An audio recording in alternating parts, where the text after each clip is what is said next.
In this example, I'm going to create a virtual interface and add it to my existing virtual machine so that I can have two different networks on the same virtual machine. So to start things off, click on Virtual Machines. Let me click on VM1 and click on Networking. And currently I have one network interface that has one NSG connected to it, and this network interface is connected to my virtual machine with the private IP address of 10.1.1.4. Now I will try and add another private IP address on the same virtual machine. So let's click on Home, click on Create a Resource, search for Network Interface, and let's click on Create a Network Interface.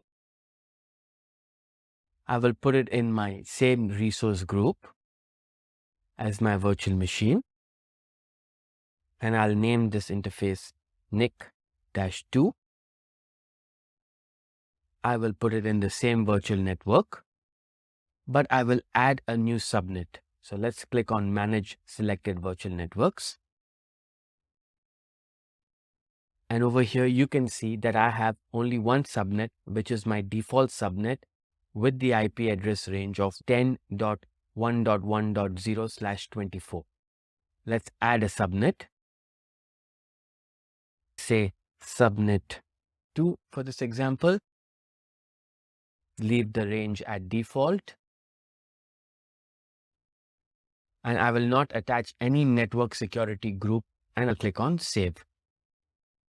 So now my second subnet is created. Let's go back into Create Network Interface. Let's select my subnet 2 and let's click on Review and Create.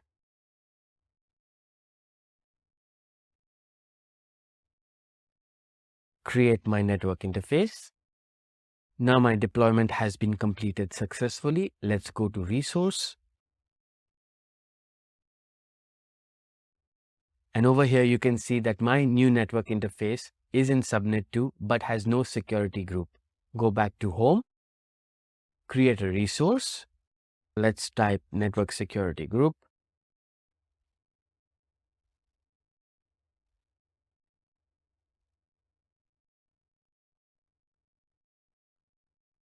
And click on Create. Put it in the same resource group as my virtual machine. And let's name this as NSG2. And put this network group in a different region, say Central India for this example, and create and create. Let's go to the resource.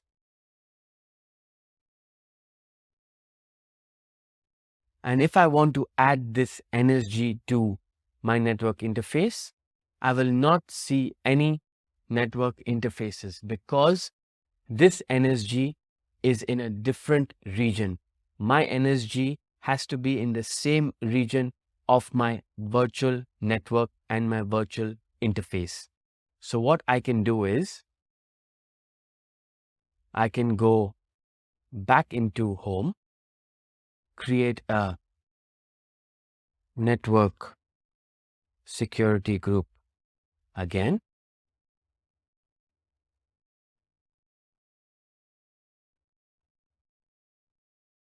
Put it in my resource group of virtual machines, say NSG3, and leave it at the region East US and say Create.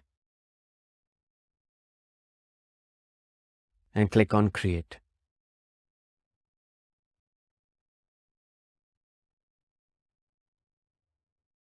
So my deployment is completed successfully. Let's click on Go to Resource. And let's add this NSG3 to a network interface. So let's click on Network Interface and associate this NSG with a network interface NIC2. As you can see that VM1 1423 cannot be associated because there's already a network security group associated to that network interface. So I shall click on NIC2 and click on OK. Now my NSG3 is associated with NIC2. Let's attach this NIC2 to my virtual machine so it gets a private IP address from the network 10.1. Let's go back to home. Click on virtual machines. Click on virtual machine. To add a network interface card, we would need to stop the virtual machine. If I click on network interface, I can see that this operation cannot be performed on a running virtual machine. So I go back to overview, stop the virtual machine. Let's preserve my public IP address and click on OK.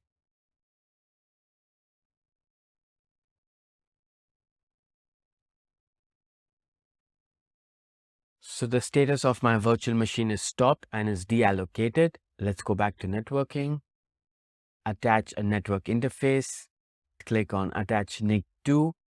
Please note that this network interface has to be in the same region of my virtual machine and click on OK.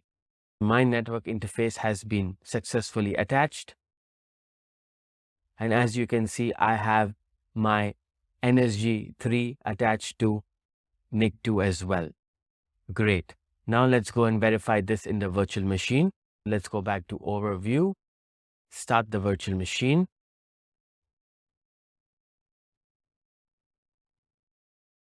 My virtual machine is started. Let's click on connect, click on RDP, download the RDP file, and type in ipconfig/all. And over here, we can see that we have two network interface cards connected with two different IPs, 10.1.1.4 and 10.1.0.4. So I have successfully added my two network interface cards with two network security groups. Thank you for watching, and I'll see you in my next video.